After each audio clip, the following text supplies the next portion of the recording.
ನಮಸ್ಕಾರ ಸ್ನೇಹಿತರು, ಮುಂಜಾನೆ ಶುಭಾಶಯಗಳು. ಇಂದಿನ ದಿನ ಸುದಿನವಾಗಲಿ ಅಂತ ಹೇಳ್ತಾ ಮುಂಜಾನೆ ಮಾತಿಗೆ ತಮಗೆ ಸ್ವಾಗತ, ಸುಸ್ವಾಗತ, ಅದರ ಸ್ವಾಗತ. ಸ್ನೇಹಿತರೆ, ಇಂದಿನ ಮುಂಜಾನೆಯ ಮಾತಿನಲ್ಲಿ ಸಂಪಾದನೆ ಏನಪ್ಪ ಅಂತ ನಿಮ್ಗೆ ಆಶ್ಚರ್ಯ ಆಗ್ಬೋದು. ಏನು ಸಂಪಾದನೆ ವಿಷಯ ಮುಂಜಾನೆಯ ಮಾತಿನಲ್ಲಿ ಯಾಕೆ ಬರಬೇಕು? ಮುಂಜಾನೆಯ ನಡಿಗೆ, ಮುಂಜಾನೆಯ ಮಾತು ಸಾಕು, ಸಂಪಾದನೆ ಯಾಕೆ?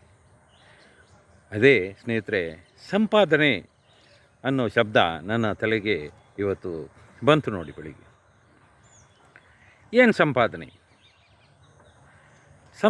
ಅಂತ ಹೇಳುವಾಗ ಜನರು ತಿಳ್ಕೊಳ್ಳೋದು ಬರೀ ಹಣದ ಸಂಪಾದನೆ. ಹಣ ಗುಡ್ಡೆ ಹಾಕೋದು ಅಂತಾರೆ ಈ ಕಡೆ ಬೆಂಗಳೂರಿನಲ್ಲಿ, ರಾಶಿ ಹಾಕೋದು ಅಂತಾರೆ ಮಂಗಳೂರಿನಲ್ಲಿ. ಸಂಪಾದನೆ ಮಾಡೋದು, ಹಣ ಸಂಪಾದನೆ ಮಾಡೋದು, ಈ ಥರದ ವಿಚಾರಗಳು ಮನುಷ್ಯನ ತಲೆಯಲ್ಲಿ ಜಾಸ್ತಿ. ಆದರೆ ನನ್ನ ಪ್ರಕಾರ ಹಣದ ಸಂಪಾದನೆ ಮಾತ್ರ ಸಂಪಾದನೆ ಅಲ್ಲ. ಮಕ್ಕಳಿಗೆ ಅಮ್ಮನೇ ಮೊದಲ ಗುರು, ಪಾಠಶಾಲೆ ಅಂತಾರೆ, ಹಾಗೆ ಅಪ್ಪ ಕೂಡ. ವಿದ್ಯೆಯ ಸಂಪಾದನೆ ಬಹಳ ಮುಖ್ಯವಾದದ್ದು. ಮನುಷ್ಯನಿಗೆ ವಿದ್ಯೆ ಅಮ್ಮ ಹೇಳ್ಕೊಡ್ತಾಳೆ, ಅಪ್ಪ ಹೇಳ್ಕೊಡ್ತಾಳೆ, ಗುರುಗಳು ಹೇಳ್ಕೊಡ್ತಾರೆ. ಇದನ್ನು ಸಂಪಾದನೆ ಮಾಡಿ ಇಟ್ಕೊಳ್ಳೋದು ಉಂಟಲ್ಲ, ಅದು ಬಹಳ ಕಷ್ಟದ ವಿಚಾರ. ಅದು ಸಣ್ಣ ವಿಚಾರ ಅಲ್ಲ. ವಿದ್ಯೆಯ ಸಂಪಾದನೆ, ವಿದ್ಯಾರ್ಜನೆ, ಇದು ಒಂದು ಸಂಪಾದನೆ. ಹಾಗೆ ನೋಡಿ, ಅನುಭವದ ಸಂಪಾದನೆ. ಅನುಭವ ಬರ್ತಾ ಬರ್ತಾ ಬರ್ತಾ ಮನುಷ್ಯ ಮೆಚೂರ್ ಆಗಬೇಕು. ಈ ಥರದ ಮಾತುಗಳನ್ನು ನಾವು ಕೇಳ್ತೀವಿ. ಹಾಗಾಗಿ ಮೆಚುರಿಟಿ, ಅನುಭವದ ಸಂಪಾದನೆ ಬಹಳ ದೊಡ್ಡದು. ಅನುಭವಕ್ಕೆ ಬಿಟ್ಟ ವಿಷಯ ಯಾವುದೂ ಇಲ್ಲ. ನಾವು ಪುಸ್ತಕಗಳನ್ನು ಓದ್ತೀವಿ, ಅದು ಓದ್ತೀವಿ, ಇದು ಓದ್ತೀವಿ, ಅದೆಲ್ಲ ಅವರ ಅನುಭವಕ್ಕೆ ತಕ್ಕನಂತೆ ಆಯಾಯ ಕಾಲಘಟ್ಟದಲ್ಲಿ ಅವರು ಬರೆದಿರ್ತಾರೆ, ಅವರ ಅನಿಸಿಕೆಗಳು ಕೂಡ. ಹಾಗಾಗಿ ಅನುಭವ ಬಹಳ ಮುಖ್ಯ. ಅನುಭವದೊಂದಿಗೆ ಮನುಷ್ಯ ಮೆಚೂರ್ಡ್ ಆಗಬೇಕು. ಈ ಥರದ ಅನುಭವದ ಸಂಪಾದನೆ ಬಹಳ ಮುಖ್ಯವಾದದ್ದು. ಹಾಗೆ ನೋಡಿ, ಸಂಬಂಧಗಳ ಸಂಪಾದನೆ ಬಹಳ ಮುಖ್ಯವಾದದ್ದು. ಯಾಕಂದರೆ ಅನ್ಯೋನ್ಯ ಸಂಬಂಧಗಳನ್ನು ಇಟ್ಕೊಳ್ಬೇಕು.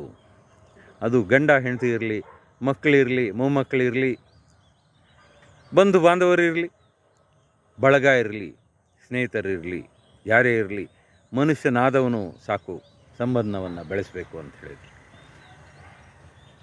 ಹಾಗೆ ನೋಡಿ, ಗೌರವ ಸಂಪಾದನೆ ಮಾಡೋದು ಸಣ್ಣ ಮಾತಲ್ಲ, ಬಹಳ ಮುಖ್ಯವಾದದ್ದು ಇದು. ಯಾಕಂದರೆ ಹಣ ಸಂಪಾದನೆ ಮಾಡ್ಬೋದು, ಆದರೆ ಈ ಗೌರವವನ್ನು ಸಂಪಾದನೆ ಮಾಡೋದಕ್ಕೆ ಮನುಷ್ಯ ಸಜ್ಜನರಾಗಿರಬೇಕಾಗ್ತದೆ. ಹಾಗಾಗಿ ಗೌರವ ಸಂಪಾದನೆ ಬಹಳ ಮುಖ್ಯವಾದದ್ದು.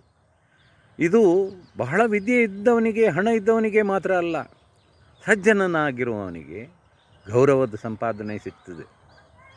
ಸ್ನೇಹಿತರೆ,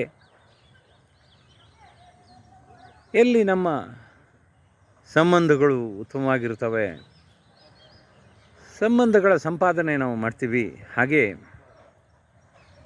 ನೋಡಿ ಈ ಗೌರವ ಕೂಡ ಸಂಪಾದನೆ ಆಗ್ತದೆ. ಆಮೇಲೆ ಪ್ರೀತಿಯ ಸಂಪಾದನೆ, ಇದು ಬಹಳ ದೊಡ್ಡ ವಿಷಯ, ಸುಲಭ ಅಲ್ಲ, ಎಲ್ರಿಗೂ ಇದು ಸಾಧಿಸೋದಕ್ಕೆ ಆಗೋದಿಲ್ಲ. ಪ್ರೀತಿ ವಾತ್ಸಲ್ಯದ ಸಂಪಾದನೆ ಕೂಡ ಬಹಳ ಮುಖ್ಯವಾದದ್ದು. ಹಾಗಾಗಿ ಈ ಎಲ್ಲದರ ಸಂಪಾದನೆ ಮಾಡಿದಾಗ ಮನುಷ್ಯನ ತನ್ನ ಬಾಳನ್ನು ಸಾರ್ಥಕಗೊಳಿಸೋದಕ್ಕೆ ಸಾಧ್ಯ ಅಂತ ನನಗೆ ಅನಿಸುತ್ತೆ. ಹಾಗಾಗಿ ಸ್ನೇಹಿತರೆ, ಹಣದ ಸಂಪಾದನೆ ಮಾತ್ರ ಮುಖ್ಯ ಅಲ್ಲ, ಇವೆಲ್ಲದರ ಸಂಪಾದನೆ ಮಾಡಬೇಕು ನಾವು. ಇದು ಮಾಡಬೇಕಾದ್ರೆ ನಾವು ಸನಾತನ ಧರ್ಮವನ್ನು ಅನುಸರಿಸಬೇಕು, ಸಜ್ಜನಿಕೆಯಿಂದ ನಾವು ಜೀವನ ಮಾಡಬೇಕು. ಇನ್ನೊಬ್ಬರಿಗೆ ಆದಷ್ಟು ಮಟ್ಟಿಗೆ ನಾವು ಉಪಕಾರ ಮಾಡದಿದ್ರೂ ಪರ ಇಲ್ಲ, ಅಪಕಾರ ಮಾಡುವಂಥದ್ದಿಲ್ಲ. ಹೀಗೆ ನಾವು ಜೀವನವನ್ನು ಸಾಗಿಸ್ತಾ ಇದ್ದರೆ ಖಂಡಿತವಾಗಿಯೂ ಇಷ್ಟು ಸಂಪಾದನೆಗಳನ್ನು ನಾವು ಮಾಡ್ಬೋದು.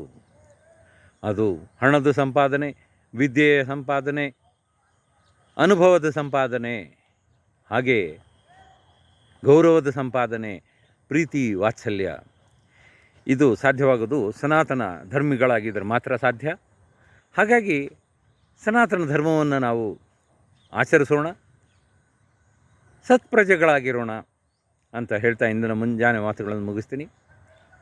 ಮಾತುಗಳನ್ನು ಕೇಳಿದ್ದಕ್ಕೆ ಧನ್ಯವಾದಗಳು. ಪ್ರೀತಿ ಇರಲಿ ಇಂತಿ ತಮ್ಮ ಪ್ರೀತಿಯ ವಿಠ್ಠಲ್ ಬೋಡಸ್ ಮಾಳಮಳ್ಳೂರು. ನಮಸ್ಕಾರ, ಮತ್ತೆ ಸಿಗ್ತೀನಿ. ಜೈ ಶ್ರೀರಾಮ್.